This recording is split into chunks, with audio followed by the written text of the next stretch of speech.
All right, welcome back to the Metaphysics of Music, where we talk about the underlying essence of the creative process and what is most important.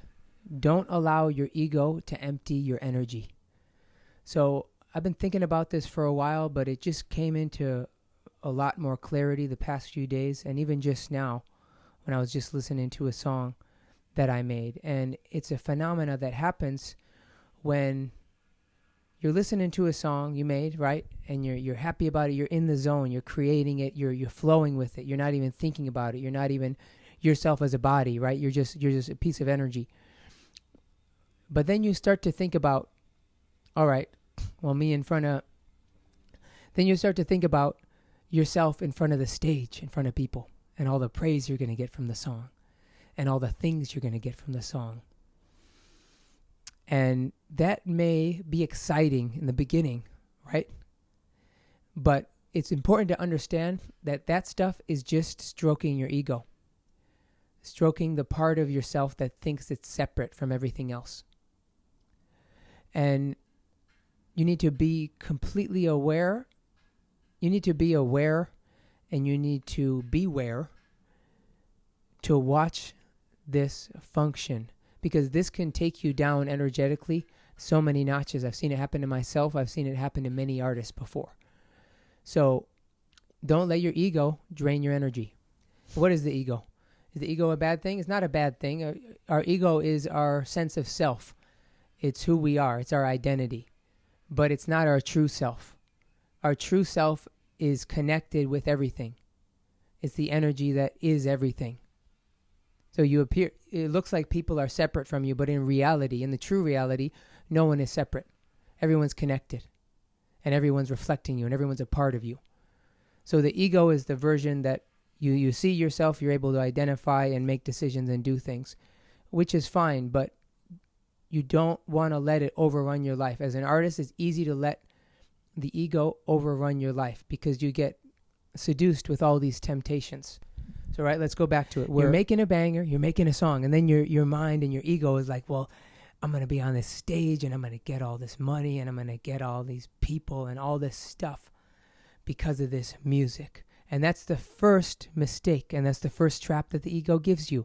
Gets you drunk on your song, slips you a little Mickey, makes you believe something that's false. And what's the false belief? That you're separate from everyone else, and that you made the song.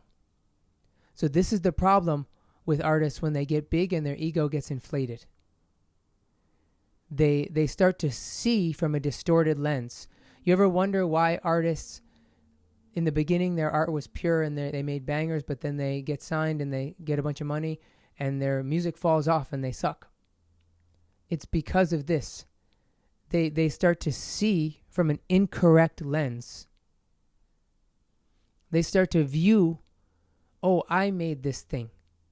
Oh, the people like me because of this thing I made. And that starts a vicious cycle in your mind. And that will destroy you. That's what's destroyed many artists throughout the past. And I don't want that to happen to you. So visually, we're going to look at it.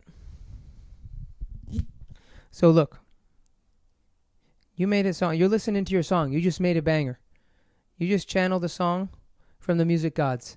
You've been blessed. You made a banger right here. You got a song going.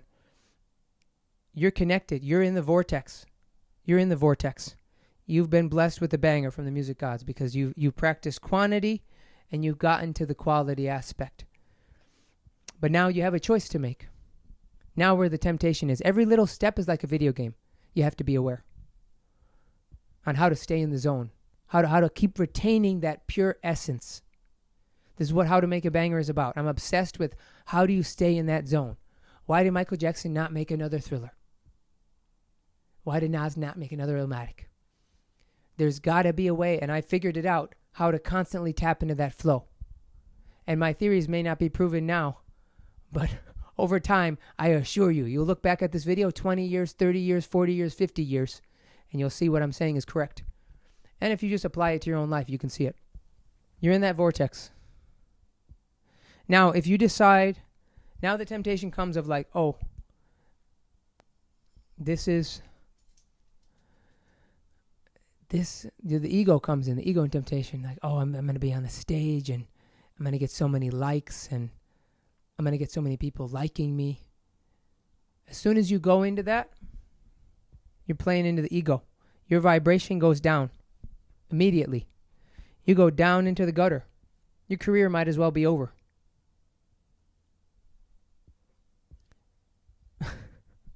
But a lot of the times it's a slow drop. And that's why it's poisonous. Because you don't realize it until it's too late.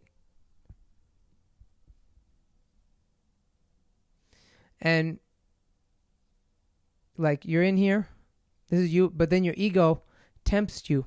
You're in this high vibrational state, your ego tempts you, like, look at all this stuff you're going to get. Look at all these people you're going to please. And as soon as you put that outside of yourself, your vibration plummets. And you're trapped by the ego and you go down vibrationally.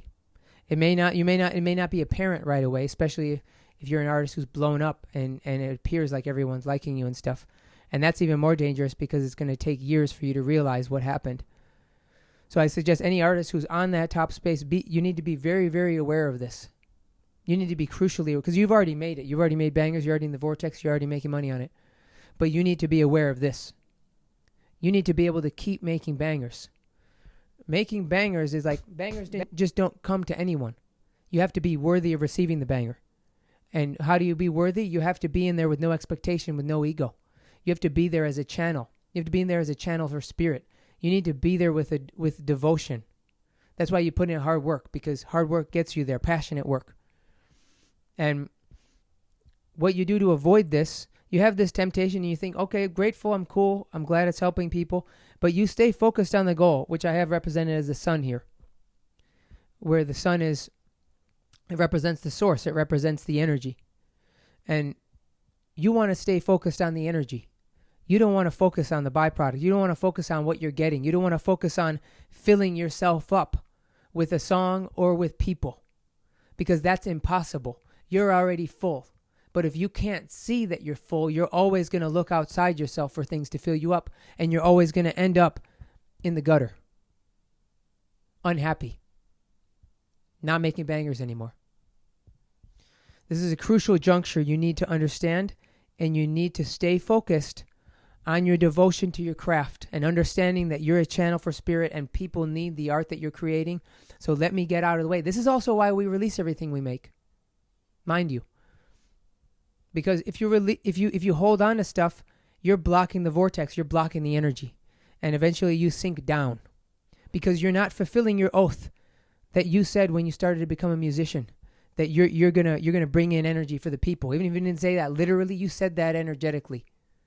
All the music that you got into that changed your life was because the artists were devoted to their craft and they were so in alignment. They were bringing through the energy. Bob Marley, Jimi Hendrix, Led Zeppelin, Sade, Tupac, Biggie, all of them. They're bringing in the energy. So you need to retain that devotion and be humble. You got to understand it's not about you. And as soon as you think it's about you, you go down. You start your sharp ascent down the mountain into the valley of death. And that's a tragedy because you have a lot of talent and people need your work. There's so many artists who made banger albums. I wish they made more banger albums. And I'm sure they wish they did too. But they just didn't understand this stuff. That's why I'm teaching this stuff. So you want to keep moving up. And if you keep building momentum and you stay humble and you stay devoted and you're listening to your intuition, you're listening to your spirit, you're going to keep making the biggest bangers. And you're going to keep fulfilling your purpose. And that is going to fill you up. Even if you seem empty at the moment and you're trying to do all this ego stuff, please resist the temptation. Stay devoted to your craft and focus in on yourself. Really focus on your self-beliefs. Change those foundational beliefs like I talked about. Because until you change those foundational beliefs of unworthiness and not being seen, it doesn't matter if 10 million people, 100 million people see you. You're not going to see yourself. It's not going to be valid for you. And you're going to constantly stay in this state of extreme hunger. Like the ghosts from Ghostbusters. They eat stuff and it all falls down. And they're constantly hungry.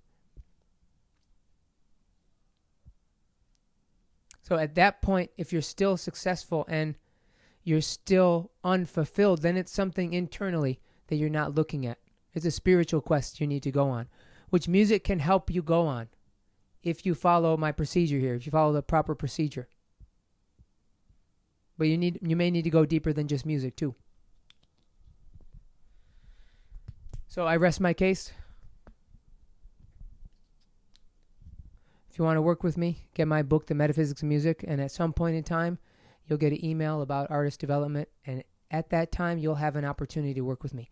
But remember, opportunities open and close, and I don't open these doors very often. So if you see it, hop on it. Have a great day.